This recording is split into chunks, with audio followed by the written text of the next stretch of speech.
जय हिंद दोस्तों। जैसे कि आपको पता होगा, फाइनेंशियल ईयर ख़त्म होने के बाद 2-3 महीने के अंदर अंदर आपको उस फाइनेंशियल ईयर की आईटीआर भरनी पड़ती है। अभी जो फाइनेंशियल ईयर आपका ख़त्म हुआ है 21-22, उसकी जो रिटर्न भरने की जो लास्ट तारीख है वो आज की तारीख में 31 जुलाई है। 31/7/2022 से पहले पहले आपको अपनी आईटीआर भरनी है।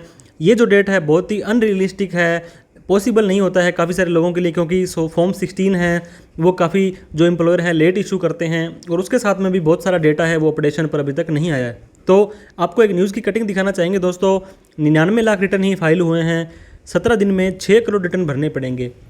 17 दिन की जगह अब 15 दिन हो गया दोस्तों, क्योंकि आपको पता होगा इनकम टैक्स पोर्टल के ऊपर लगभग 10 करोड़ जो यूज़र हैं वो रजिस्टर्ड हैं। 10 करोड़ में से 7 करोड़ लोग हैं वो अपनी रिटर्न भरते हैं, लेकिन आज की तारीख में सिर्फ 1 करोड़ लोगों ने ही अपनी रिटर्न भरी है। मतलब 6 करोड़ जो लोग हैं वो 15 दिन में अपनी रिटर्न कैसे भर देंगे। ये न्यूज़ में कहा गया है वित्त वर्ष 21-22 के लिए रिटर्न भरने की लास्ट तारीख है जो 31 जुलाई है, लेकिन अभी तक 1 करोड़ लोगों ने ही रिटर्न फाइल किए हैं। और इस लिहाज से देखा जाए तो 17 दिनों के अंदर 6 करोड़ लोगों को ये आईटीआर भरनी पड़ेगी। आखिरी तारीख 31 जुलाई है, उसके बाद आपको लेट फीस और पेनल्टी देनी पड़ेगी।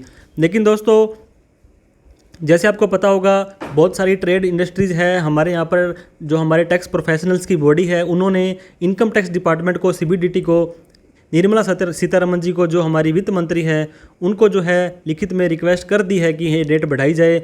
इस माह में 7 तारीख तक जो हमारा रिकॉर्ड था 10 करोड़ जो हैं हमारे जो इनकम टैक्स में रजिस्टर्ड हैं वो पोर्टल 10.28 करोड़ लोगों ने इनकम टैक्स में जो है उनका रजिस्ट्रेशन किया हुआ है। उनमें से 7 करोड़ लोग हैं वो आईटीआर भरते हैं, लेकिन अभी तक सिर्फ 99.29 मतलब अभी तक 10% जो रिटर्न्स हैं वो ही भरी गई हैं।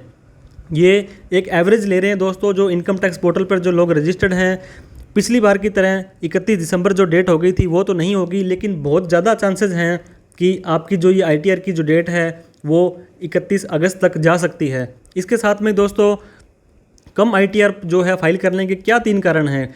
कोविड का असर और आयकर विभाग में इनकम टैक्स का जो पोर्टल था उसकी दिक्कतें आ रही थी पिछले 2 सालों में, तो आईटीआर की डेट बढ़ी गई थी।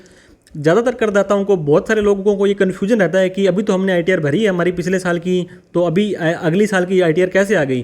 तो वो 31 अगस्त इसको मान के चल रहे हैं कि कम से कम 31 अगस्त तो हो जाए। और इसके बाद में पिछले 2-4 दिनों में, पिछले हफ्ते में भी इनकम टैक्स का पोर्टल सही से नहीं चल रहा था।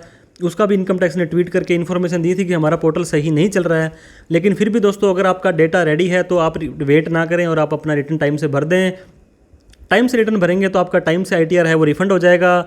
इनकम टैक्स किन किन को भरना पड़ता है, जिनकी इनकम 2.5 लाख रुपये से ज़्यादा है, ग्रॉस टोटल इनकम उनको भरना पड़ता है। अगर आप टाइम पर फाइल नहीं करते हैं और आपकी इनकम 2.5 लाख से 5 लाख रुपये तक है तो 1,000 रुपये की लेट फीस देनी पड़ेगी। और अगर आपकी इनकम 5 लाख से ज़्यादा है तो 5,000 रुपये की लेट फीस आपको देनी पड़ सकती है। तो बहुत ही ज़्यादा पॉसिबिलिटी है दोस्तों, आपकी इनकम टैक्स की रिटर्न कम से कम 1 महीना बढ़ने की चांसेस हैं यहाँ पर। बाकी इनकम टैक्स डिपार्टमेंट पर सब कुछ डिपेंड करता है, सीबीडीटी पर डिपेंड करता है, निर्मला सीतारमन जी पर डिपेंड करता है। तो फिर भी, और आपने अभी तक अपनी रिटर्न नहीं भी भरी है तो भर दीजिए। और आपको अभी डाटा अभी तक आपका अवेलेबल नहीं हुआ है तो उसको अवेलेबल कर लीजिए। और काफ़ी सारी पॉसिबिलिटी है कि आपकी आईटीआर की डेट बढ़ सकती है। वीडियो अच्छी लगी हो तो लाइक करके, चैनल को सब्सक्राइब नहीं किया तो सब्सक्राइब करके बेल आइकन दबा दें। थैंक यू सो मच दोस्तों। जय हिंद, जय भारत।